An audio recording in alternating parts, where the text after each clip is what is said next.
गौरी पुत्र गणेश भगवान की जय। बोलिए श्री सत्यनारायण भगवान की जय। हे प्रिय भक्तों, आज हम सुनने जा रहे हैं एक ऐसी पावन कथा जिसमें सत्य, भक्ति और भगवान की कृपा का अद्भुत संगम है। जो भी भक्त इस कथा को श्रद्धा से सुनते हैं, उनके जीवन की हर परेशानी दूर होती है और सुख, समृद्धि और शांति का द्वार खुल जाता है। सत्यनारायण भगवान ने अपने भक्तों को यह संदेश दिया कि सच्ची भक्ति और सत्य के मार्ग पर चलो, मैं स्वयं तुम्हारे जीवन को मंगलमय करूंगा। तो आइए भक्तों, आज सत्यनारायण की कथा को श्रद्धा, भक्ति और आनंद के साथ सुने। जय श्री गणेश। एक समय की बात है, नैमिषारण्य तीर्थ में शौनक आदि 88,000 ऋषियों ने श्री सूत जी महाराज से पूछा कि हे प्रभु, इस कलयुग में वेद विद्या रहित मनुष्यों को प्रभु भक्ति किस प्रकार मिल सकती है तथा उनका उद्धार कैसे होगा? हे मुनि श्रेष्ठ, कोई ऐसा तप बताइए जिससे थोड़े समय में ही पुण्य मिले और मन वांछित फल भी मिल जाए। इस प्रकार की कथा सुनने की हम लोगों की बड़ी इच्छा है। सभी शास्त्रों के ज्ञाता श्री सूत जी महाराज बोले, हे वैष्णवों में पूज्य, आप सभी ने प्राणियों के हित की बात पूछी है, इसीलिए मैं एक ऐसे श्रेष्ठ और व्रत के बारे में आप लोगों को जरूर बताऊंगा, जिसके बारे में नारद जी ने लक्ष्मी नारायण जी से पूछा था और लक्ष्मीपति श्री हरि ने नारद जी से कहा था। अब आप भी इसे ध्यान पूर्वक सुनिए। एक समय की बात है, नारद जी दूसरों के हित की इच्छा के लिए अनेकों लोकों में घूमते हुए मृत्यु लोक में जा पहुंचे। यहाँ उन्होंने अनेक योनियों में जन्मे सभी मनुष्यों को अपने कर्मों के अनुसार पीड़ा झेलते हुए देखा। उनका दुख देखकर नारद जी सोचने लगे कि ऐसा क्या किया जाए जिससे निश्चित रूप से मानव के दुखों का अंत हो जाए। इसी विचार पर मनन करते हुए वह विष्णु लोक में गए और वहां पर नारायण जी की स्तुति करने लगे और बोले, हे भगवान, आप अत्यंत शक्ति से संपन्न हैं, निर्गुण स्वरूप, सृष्टि के कारण, भक्तों के दुख को दूर करने वाले हैं। आपको मेरा प्रणाम है। नारद जी की स्तुति सुनकर विष्णु भगवान बोले, हे मुनि श्रेष्ठ, आपके मन में क्या बात है, उसे आप निसंकोच कहें। इस पर नारद मुनि बोले कि मृत्यु लोक में अनेक योनियों में जन्मे मनुष्य अपने कर्मों के द्वारा अनेकों दुख से दुखी हो रहे हैं। हे मेरे प्रभु, आप तो यह बताइए कि वह मनुष्य थोड़े समय में ही, थोड़े प्रयास करके ही अपने दुखों से कैसे छुटकारा पा सकते हैं? तब भगवान श्री हरि विष्णु बोले, हे देवऋषि नारद, मनुष्यों की भलाई के लिए आपने बहुत ही उत्तम प्रश्न पूछा है। स्वर्ग लोक और मृत्यु लोक दोनों में ही एक दुर्लभ उत्तम व्रत है जो पुण्य देने वाला है। आज मैं प्रेम वश होकर तुमसे कहता हूँ, श्री सत्यनारायण भगवान का व्रत अच्छी तरह विधान पूर्वक करके मनुष्य तुरंत ही यहाँ सुख भोग कर मरने पर मोक्ष पाता है। हे प्रिय भक्तों, श्री सूत जी बोले कि हे ऋषियों, श्री हरि के वचन सुनकर नारद जी बोले कि उस व्रत का फल क्या है प्रभु, और उसका विधान क्या है? यह व्रत किसने किया था और इस व्रत को किस दिन करना चाहिए? आप सब कुछ हमें विस्तार पूर्वक बताएं। हे प्रिय भक्तों, नारद जी की बात सुनकर फिर श्री हरि विष्णु बोले कि हे नारद, दुख व शोक को दूर करने वाला, यह सभी स्थानों पर विजय दिलाने वाला है।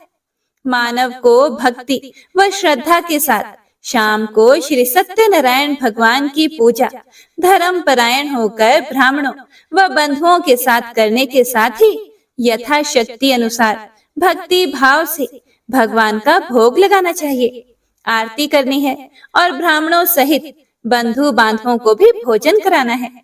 उसके बाद स्वयं भोजन करना है, कीर्तन करना है और भजन के साथ भगवान की भक्ति में लीन हो जाना है। इस तरह से सत्यनारायण भगवान का यह व्रत करने पर मनुष्य की सारी इच्छाएं निश्चित रूप से ही पूरी होती हैं। इस कली काल अर्थात कि कलयुग में मृत्यु लोक में मोक्ष का यही एक सरल उपाय बताया गया है। हे प्रिय भक्तों, सत्यनारायण व्रत कथा का प्रथम अध्याय संपूर्ण। तो प्रेम से बोलिए श्री सत्यनारायण भगवान की जय। हे प्रिय भक्तों, तो आइए अब सुनते हैं श्री सत्यनारायण भगवान की व्रत कथा का दूसरा अध्याय। श्री सूत जी महाराज बोले, हे ऋषियों, जिसने पहले समय में इस व्रत को किया था उसका इतिहास कहता हूँ, ध्यान से सुनो। सुंदर काशीपुरी नगरी में एक अत्यंत निर्धन ब्राह्मण रहता था। भूख प्यास से परेशान वह धरती पर घूमता रहता था। ब्राह्मणों से प्रेम करने वाले भगवान श्री हरि विष्णु ने एक दिन ब्राह्मण का वेश धारण करके उसके पास जाकर पूछा कि हे विप्र, नित्य दुखी होकर तुम धरती पर क्यों घूमते हो? फिर दीन ब्राह्मण बोला, मैं निर्धन ब्राह्मण हूँ, भिक्षा के लिए धरती पर घूमता हूँ। यदि आप इसका कोई उपाय जानते हो तो बताइए।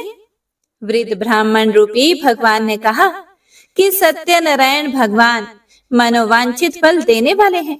इसे करने से मनुष्य सभी दुखों से मुक्त हो जाता है। वृद्ध ब्राह्मण बनकर आए हुए सत्यनारायण भगवान उस निर्धन ब्राह्मण को व्रत का सारा विधान बताकर अंतर ध्यान हो गए। अगले दिन सुबह उठने के साथ ही उस बूढ़े ब्राह्मण ने मन ही मन में संकल्प लिया कि सत्यनारायण का व्रत करूंगा, और फिर अपने नित्य कर्मों से फ्री होकर वह भिक्षा के लिए चल पड़ा। उस दिन उसे भिक्षा में बहुत सा धन प्राप्त हुआ। उसी धन से उसने परिवार के साथ मिलकर भगवान श्री सत्यनारायण की पूजा की और व्रत रखा। इस व्रत के करने से कुछ दिन बाद उसके सभी दुखों और कष्टों का निवारण हो गया और देखते ही देखते वह एक संपन्न और अनेकों संपत्तियों का मालिक बन गया। हे प्रिय भक्तों, अब हर महीने की पूर्णिमा के दिन वे ब्राह्मण श्री सत्यनारायण भगवान की पूजा और व्रत करने लगा।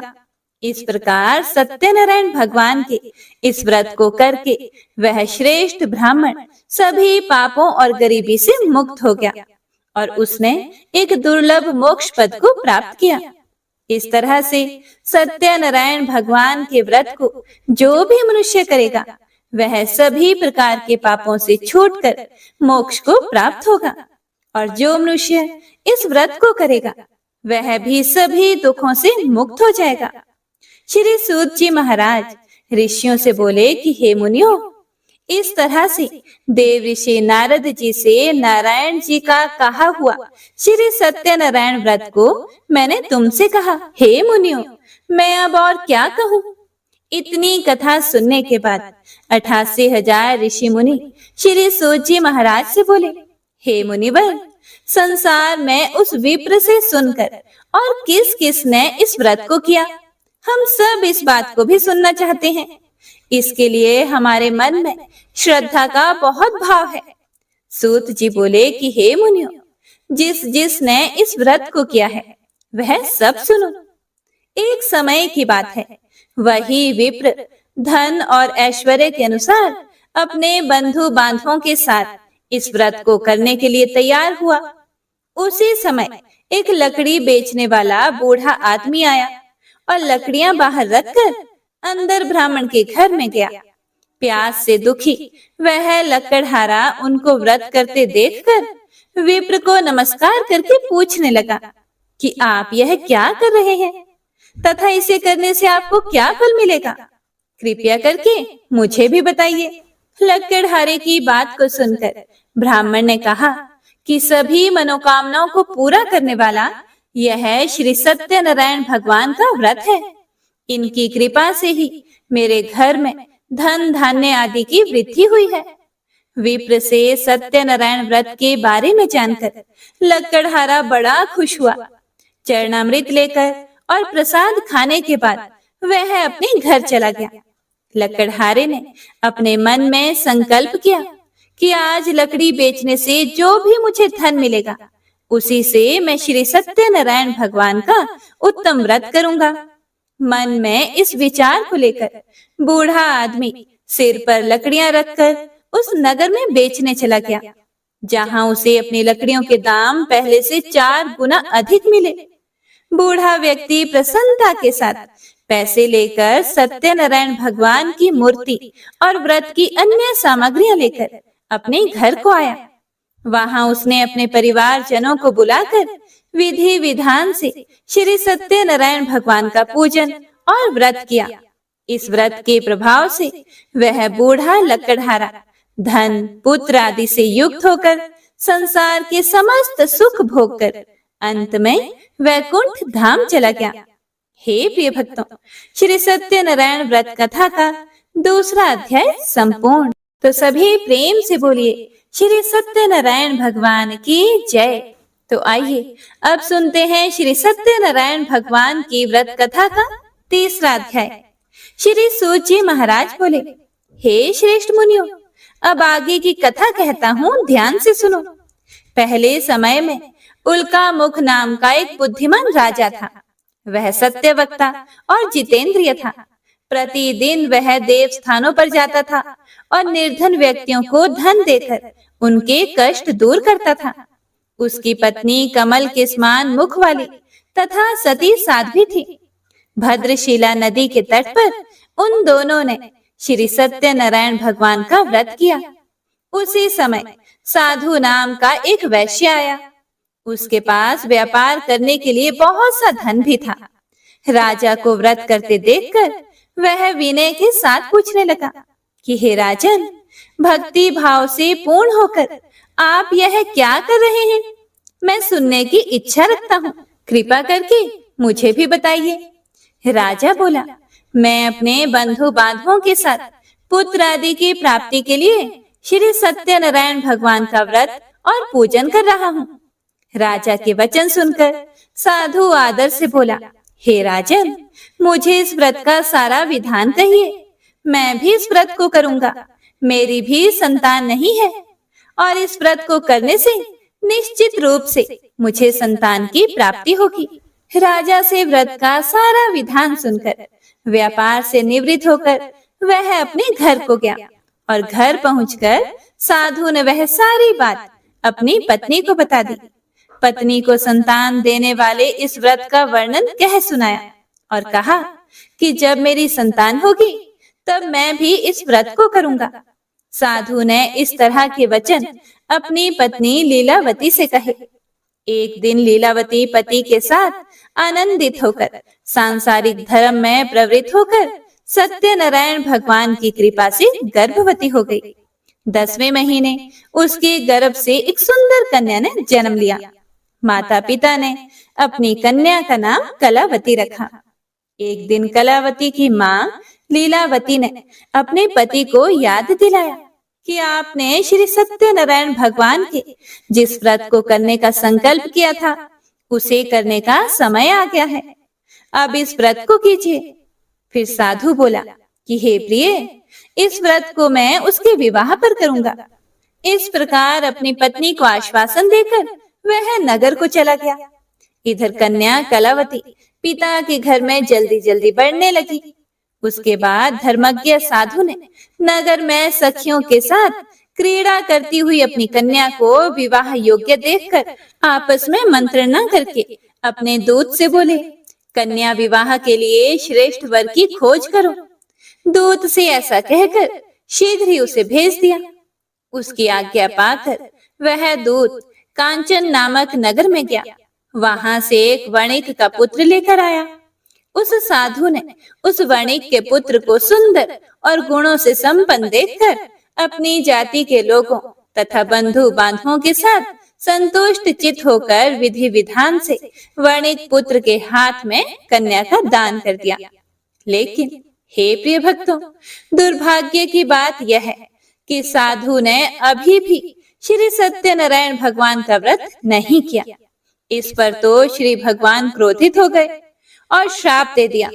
अपने कार्य में कुशल साधु बनिया अपने दामाद को लेकर समुद्र के पास स्थित होकर रतनसारपुर नामक नगर में गया। वहां जाकर दामाद और ससुर दोनों मिलकर चंद्रकेतु राजा के नगर में व्यापार करने लगे। एक दिन भगवान सत्यनारायण की माया से एक चोर राजा का धन चुराकर भाग रहा था। उसने राजा के सिपाहियों को अपना पीछा करते हुए देख लिया और यह देखकर चोर ने चुराया हुआ धन वहां रख दिया जहां पर साधु अपने दामाद के साथ ठहरा हुआ था।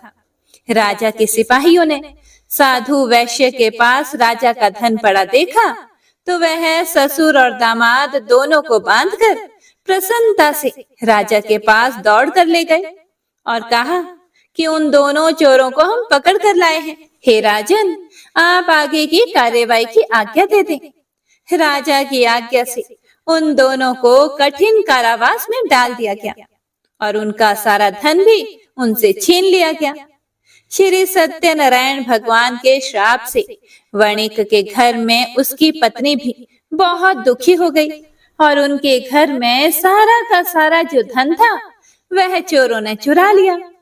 और इधर वैश्य की पत्नी लीलावती शारीरिक तथा मानसिक पीड़ाओं से युक्त भूख और प्यास से दुखी होकर अन्न की चिंता से दर दर भटकने लगी और उनकी कन्या भी भोजन के लिए इधर उधर प्रतिदिन घूमने लगी। एक दिन भूख से पीड़ित कलावती एक घर में गई।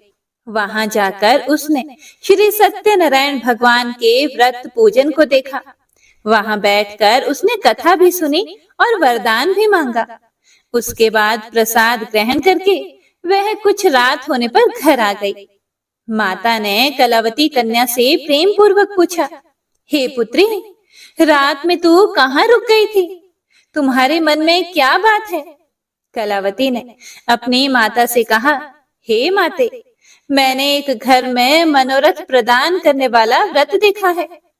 कन्या के वचन सुनकर लीलावती भगवान के पूजन की तैयारियां करने लगी और वह वणिक की पत्नी कलावती भी व्रत करने को तत्पर हुई और प्रसन्न मन से उस साध्वी लीलावती और कलावती ने बंधु बांधवों के साथ भगवान श्री सत्यनारायण का व्रत किया तथा इस प्रकार प्रार्थना की कि हे भगवान, आप हमारे पति और दामाद के अपराध को क्षमा करें। वे दोनों अपने घर शीघ्र आ जाएं। इस व्रत से श्री सत्यनारायण भगवान संतुष्ट हो गए और राजा चंद्रकेतु को सपने में दर्शन देकर कहा कि हे राजन, तुम उन दोनों वैश्यों को छोड़ दो और तुमने उनका जो धन लिया है उसे भी वापस कर दो। अगर तुमने ऐसा नहीं किया तो मैं तुम्हारा धन, राज्य व संतान सभी को नष्ट कर दूंगा। राजा को यह कहकर वह अंतर्ध्यान हो गए।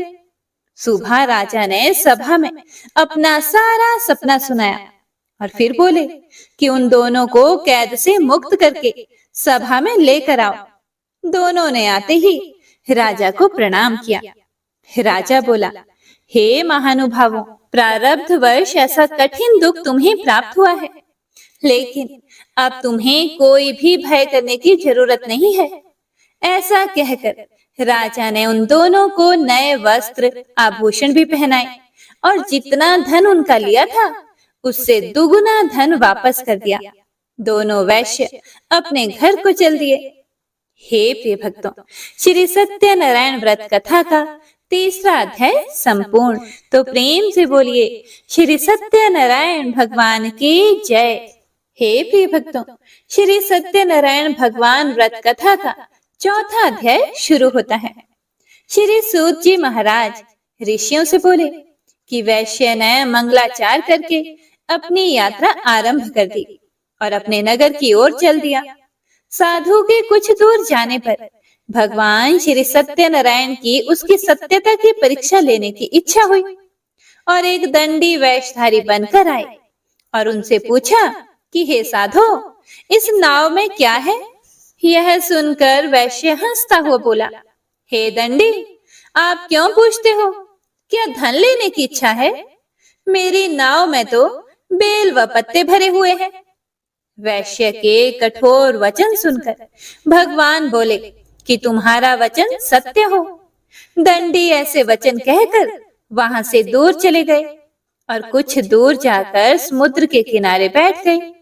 दंडी के जाने के बाद साधु वैश्य ने नित्य क्रिया के पश्चात नाव को ऊंची उठते हुए देखकर अचंभा माना और नाव में बेल पत्ते आदि देखकर वह मूर्छित होकर जमीन पर गिर पड़ा। वापस होश में आने पर वह अत्यंत शोक में डूब गया। तब उसका दामाद बोला कि आप शोक ना मनाएं, यह दंडी का शाप है, इसीलिए हमें उनकी शरण में जाना चाहिए, तभी हमारी मनोकामनाएं पूरी होंगी। दामाद की यह बात सुनकर वह दंडी के पास पहुंच गए और अत्यंत भक्ति भाव से नमस्कार करके बोले कि मैंने आपसे जो असत्य वचन कहे थे उनके लिए आप मुझे क्षमा कर दीजिए। ऐसा कहकर वे रोने लगे। तब दंडी भगवान बोले, हे वणिक पुत्र, मेरी आज्ञा से बार बार तुम्हें दुख प्राप्त हुआ है, तुम मेरी पूजा से विमुख हुए हो। यह सुनकर साधु बोला, हे भगवान, आपकी माया से तो ब्रह्मा आदि देवता भी आपके रूप को नहीं जानते। मैं तो एक अज्ञानी हूँ, मैं कैसे जान सकता हूँ? आप प्रसन्न होइए प्रभु, मैं अपनी सामर्थ्य के अनुसार आपकी पूजा करूंगा, मेरी रक्षा करो और पहले के समान नौका में धन भर दो। साधु वैश्य के भक्ति पूर्वक वचन सुनकर भगवान प्रसन्न हो गए और उसकी इच्छा अनुसार वरदान देकर अंतर ध्यान हो गए। अब ससुर दामाद दोनों जब नाव पर आए तो नाव धन से भरी हुई मिली। फिर वहीं अपने अन्य साथियों के साथ सत्यनारायण भगवान का पूजन करके फिर अपने नगर को चल दिए। जब नगर के नजदीक पहुंचे तो दूत को घर पर खबर करने के लिए भेज दिया गया। दूत साधु की पत्नी को प्रणाम करके कहता है कि मालिक अपने दामाद सहित नगर के निकट आ पहुंचे हैं। दूत की बात सुनकर साधु की पत्नी लीलावती बड़े हर्ष के साथ सत्यनारायण भगवान का पूजन करके अपनी पुत्री कलावती से कहने लगी कि हे पुत्री, मैं अपने पति के दर्शन को जाती हूँ, तुम कार्य पूर्ण करके शीघ्र ही आ जाना। माँ के ऐसे वचन सुनकर कलावती जल्दी में प्रसाद छोड़कर अपने पति के पास चली गई। प्रसाद की अवज्ञा के कारण श्री सत्यनारायण भगवान रुष्ट हो गए और नाव सहित उसके पति को पानी में डुबो दिया। कलावती अपने पति को वहां ना पाकर रोती हुई जमीन में गिर गई और नौका को डूबा हुआ देखकर और कन्या को रोता हुआ देखकर साधु भी बहुत दुखी होकर बोला कि हे प्रभु, मुझसे तथा मेरे परिवार से जो भी भूल हुई है उसे आप क्षमा करें।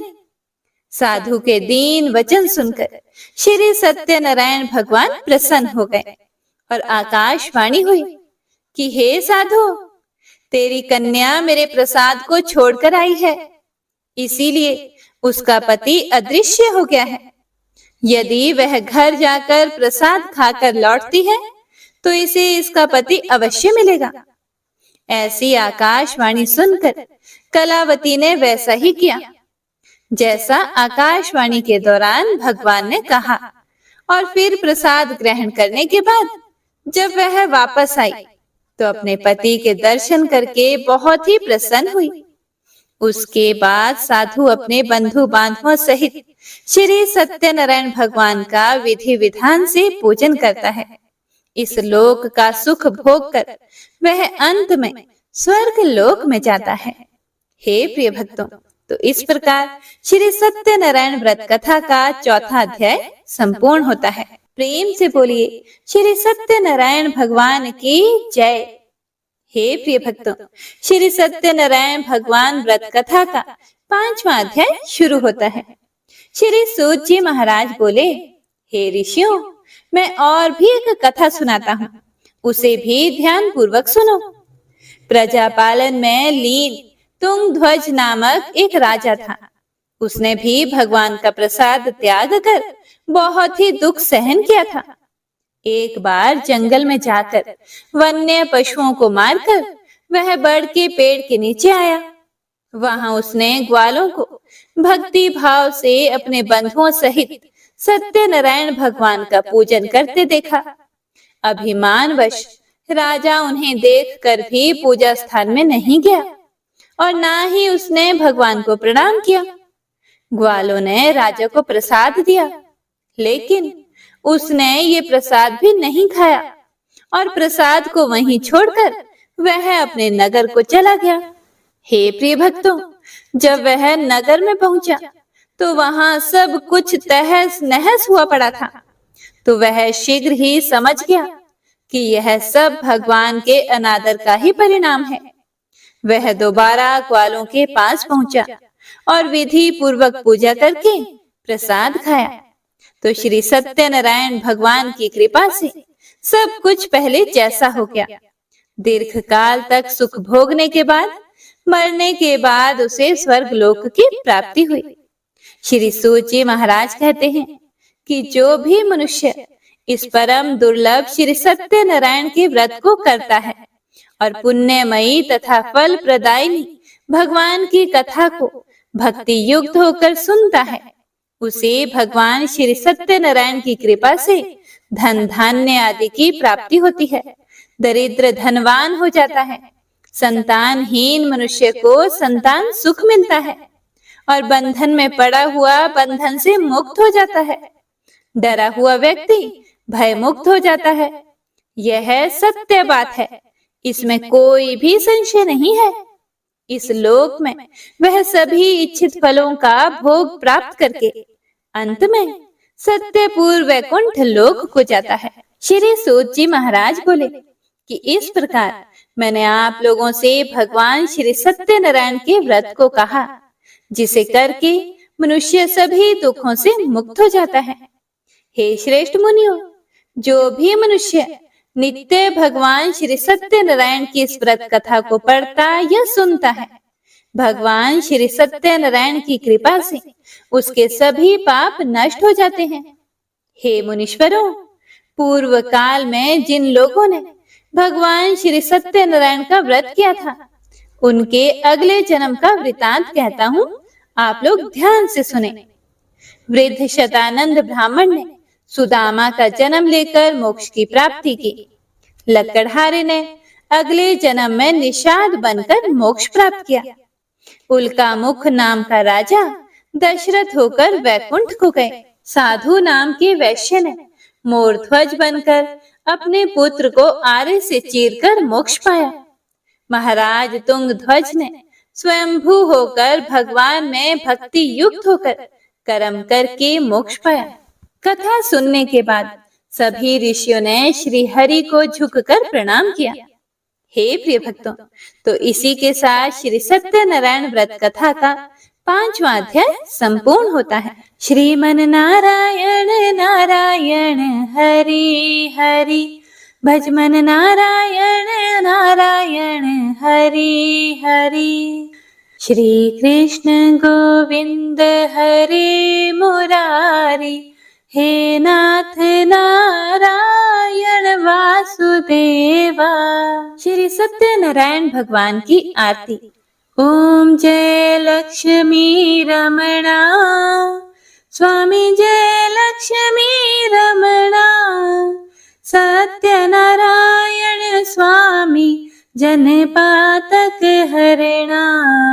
ओम जय लक्ष्मी रमणा। रतन जटित सिंहासन अद्भुत छवि राजे, नारद करत निरंजन घंटा ध्वनि बाजे। ओम जय लक्ष्मी रमणा। प्रकट भये कलि कारण, द्विज को दरस दियो। बूढ़े ब्राह्मण बन कर कंचन महल कियो। ओम जय लक्ष्मी रमणा। दुर्बल भील कठियारो जिन पर कृपा करी, चंद्रचूड़ एक राजा जिनकी विपत्ति हरी। ओम जय लक्ष्मी रमणा। वैश्य मनोरथ पायो, श्रद्धा तज दिन ही। सो फल भोग्य प्रभु जी फिर स्तुति की नहीं। ओम जय लक्ष्मी रमणा। भाव भक्ति के कारण छिन छिन रूप धर्यो। श्रद्धा धारण कीनी तिनको काज सरयो। ओम जय लक्ष्मी रमणा। ग्वाल बाल संग राजा वन में भक्ति करी। मन वांछित फल दीन हो दीन दयालु हरि। ओम जय लक्ष्मी रमणा। चढ़त प्रसाद सवायो कदली फल मेवा। धूप दीप तुलसी से राजी सत्य देवा। ओम जय लक्ष्मी रमणा। सत्य नारायण जी की आरती जो कोई जन गावे। कहत शिवानंद स्वामी कहत हरि हर हर स्वामी। सुख संपत्ति पावे। ओम जय लक्ष्मी रमणा। तो प्रेम से बोलिए श्री सत्यनारायण भगवान की जय। हे प्रिय भक्तों, तो यह थी श्री सत्यनारायण भगवान की व्रत कथा और आरती। उम्मीद है आप सभी भक्तों ने पूरे भक्ति भाव और प्रसन्नचित मन से कथा का आनंद लिया होगा। अगर आपको कथा पसंद आई हो तो लाइक करके कमेंट बॉक्स में जयकारा जरूर लगाइएगा। और हाँ, ज्यादा से ज्यादा कथा को शेयर जरूर कीजिएगा ताकि सभी भक्तजन कथा को सुनकर पुण्य फल प्राप्त कर सकें। श्री सत्यनारायण भगवान आपकी सभी मनोकामनाओं को पूर्ण करें और सुख शांति सुख समृद्धि का आशीर्वाद आपको प्रदान करें। तो एक बार सभी भक्तजन प्रेम से बोलिए श्री सत्यनारायण भगवान की जय। हरे कृष्णा।